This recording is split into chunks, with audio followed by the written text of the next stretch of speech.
हास्थेओ Tabo football बेलाखिनो जतनी प्रिय अंगै दंगो अमाहायकिनो गामि गामि आमसायो मोथंजागै दंगो फुटबल टुर्नामेंट तिनिबो पाइथाक फुटबल टुर्नामेंट बातायलाखा चाकमा गामि बाय उलाला टीम कप्लायंखा उलाला टीम वाखिनगर बुजुंगनगर कन्स्टिट्युएन्सिनि बिसिंगो खबजा चाकमा एसबी स्कुलनि नखलाव मोथंजाखा तै अरो थांगै तिनी पाइथाकनि बातायलांमो थांगै मानजाखा एम बरंगनां रोनेल देबुरमा तै मन्त्री बरंगनां बिस्कुट देबुरमा अरो चाकमा पारानो फाइनल मैच खैजाखा अरो उलाला टीम चैम्पियन चाकमा टीम चैम्पियन साबसे रमनो बाहाके खेला अमो खेला बर पारा वाइज खेले दमने बिसि वाइज ओके बर बोरिया एडवेंचर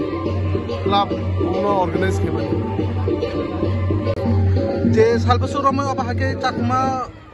रंनोगो रंनो क्लाव बाहाके मुथन दमन एक्चुअली म बालुका ओमफ्राय अबतो आमचेनि तुइसेब्ला जतन लोकेल अरो कुन हायर करे आइबाना बेलेग तो खै दिनि खेला पाइलेछा दिनि चाकमा उलाला टीम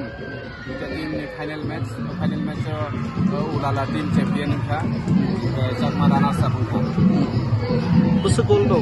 हैं कयटा गोल दो तीनटा गोल 3-1 चाकमा एक तारिखा उलाला टीम 3 तारिख